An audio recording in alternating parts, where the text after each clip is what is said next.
अस्सलाम वालेकुम दोस्तों, अरशद अमान होमी स्टूडियोज़ में आपको खुश आमदीद कहते हैं। लास्ट वीक मेरे दो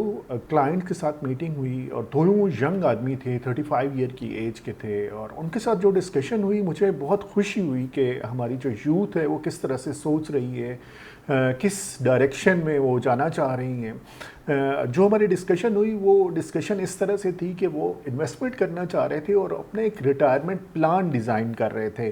कि हमें अगर अभी से थोड़ी थोड़ी हम इन्वेस्टमेंट्स कर दें तो हम जब 60 ईयर एज क्रॉस करें तो हमारी कुछ प्रॉपर्टीज़ इतनी बन चुकी हों कि वो हमें इतनी रेंटल इनकम दे रही हों कि हमें किसी चीज़ की फ़िक्र ना हो, हमारा घर के जो एक्सपेंसेस हैं वो कवर हो रही हैं।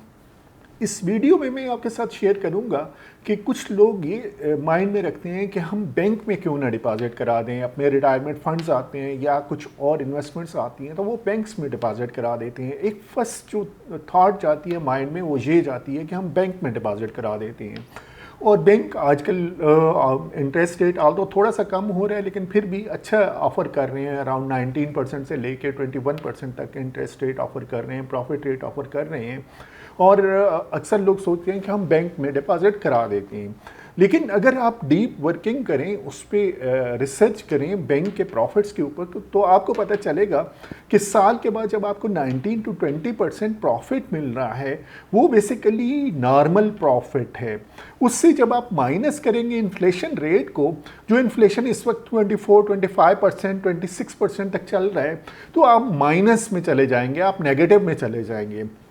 तो आपने जो इन्वेस्टमेंट बैंक में पार्क की हुई है और वहाँ से जो आपको प्रॉफिट आ रहा है एक्चुअली वो आप माइनस में जा रहे हैं, आपको नुकसान हो रहा है। अच्छा, इस पे एक स्टेप आगे अगर हम देखें, उन्हीं बैंक्स में जिनमें आप डिपॉजिट रखवा रहे हैं उनके अपने एनुअल प्रॉफिट अगर देखें, आप गूगल पे जाके चेक करें कि पाकिस्तान के टॉप बैंक्स ने एनुअली कितना प्रॉफिट जनरेट किया तो आपको अंदाज़ा होगा कि बैंकों ने खुद बहुत अच्छा प्रॉफिट जनरेट किया, लेकिन आप जो डिपॉजिटर हैं उनको नुकसान हुआ है जब इन्फ्लेशन माइनस करते हैं। तो बैंक तो बेसिकली आपको अट्रैक्ट कर रहा होता है अपने बिजनेस के लिए, वो आपको एज क्लाइंट कंसिडर कर रहा होता है कि आप आएँ और आप वहाँ पे अपने जो इन्वेस्टमेंट है वो पार करें और उस इन्वेस्टमेंट को आगे री इन्वेस्ट करता है बैंक और वहाँ से वो प्रॉफिट जनरेट करता है,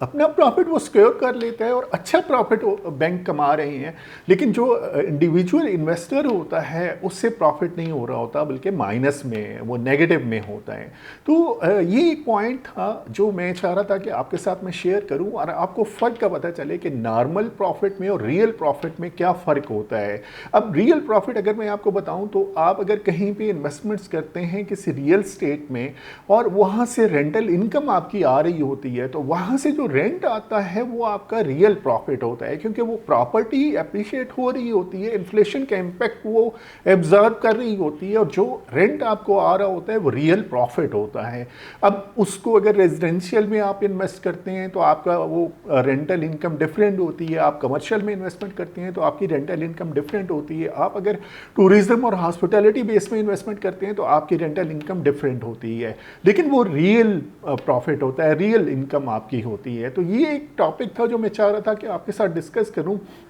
ताकि आपको भी आइडिया हो और आप कहीं ये गलती ना कर रहे हो कि आप अपनी जो इन्वेस्टमेंट्स है वो बैंक में पार कर रही हो और एट द एंड आप पे जो इम्पैक्ट आ रहा हो वो नेगेटिव इम्पैक्ट आ रहा हो। मेरा नाम अरशद अमान है, हम होमी प्रॉपर्टीज़ के नाम से इस्लामाबाद में रियल एस्टेट का बिजनेस करते हैं। आप हमें कांटेक्ट कर सकते हैं हमारे फ़ोन नंबर के थ्रू, हमारे यूट्यूब चैनल के थ्रू और हमारे फेसबुक पेज के through. Keep in touch. Thank you so much.